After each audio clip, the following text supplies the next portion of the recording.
Orang Katolik, Salve, salam sehat untuk kita semua.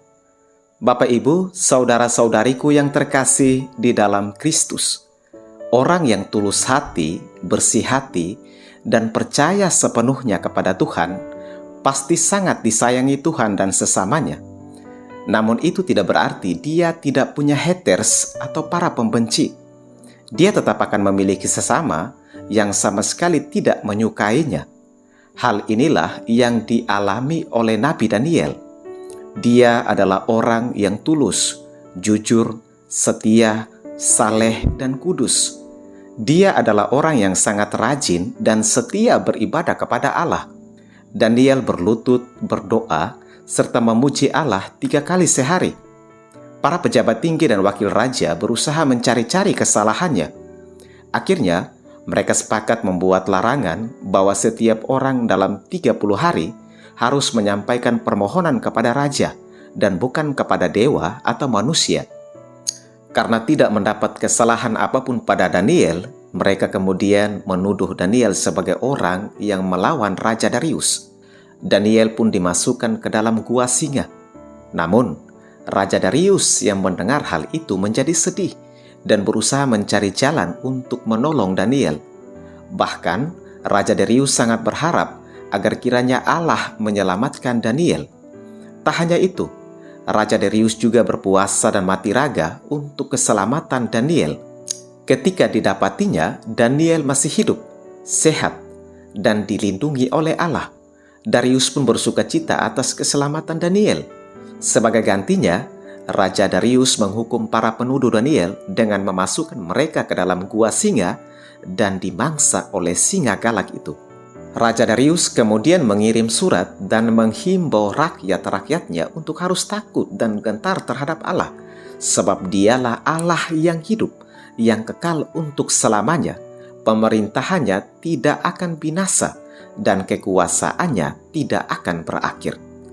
Saudara-saudariku yang terkasih, kekuasaan Tuhan kita Yesus Kristus itu melebihi kuasa apapun, baik yang ada di bumi maupun yang ada di langit. Dalam Injil hari ini dikatakan bahwa ketika Yesus Kristus datang untuk kedua kalinya, akan ada tanda-tanda pada matahari dan bulan. Laut akan berderu dan bergelora, dan bahkan kuasa-kuasa langit akan goncang.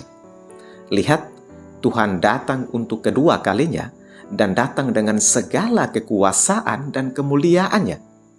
Pada saat itu, Tuhan akan menyelamatkan orang yang beriman dan membinasakan orang yang tidak beriman. Bagi orang yang tidak beriman, kedatangan Tuhan akan membuat mereka takut, bingung, dan cemas. Namun, bagi orang beriman, Yesus menyarankan agar tidak usah takut. Bangkitlah dan angkatlah mukamu, karena penyelamatanmu sudah dekat. Lihat, Tuhan mengajak kita untuk bangkit, angkat muka dan tatap masa depan, di mana Dia datang dan menyelamatkan kita orang beriman. Saudara-saudariku yang terkasih, sesaleh atau sebaik apapun kita, belum tentu semua orang menyukai kita. Ingat, tidak semua orang baik dengan kita. Yang dekat dengan kita belum tentu baik dengan kita. Dan sebaliknya, yang jauh dengan kita belum tentu tidak baik dengan kita. Perlu diakui bahwa memang ada orang yang sama sekali tidak suka dengan kita. Namun ada juga yang membela dan mendukung kita.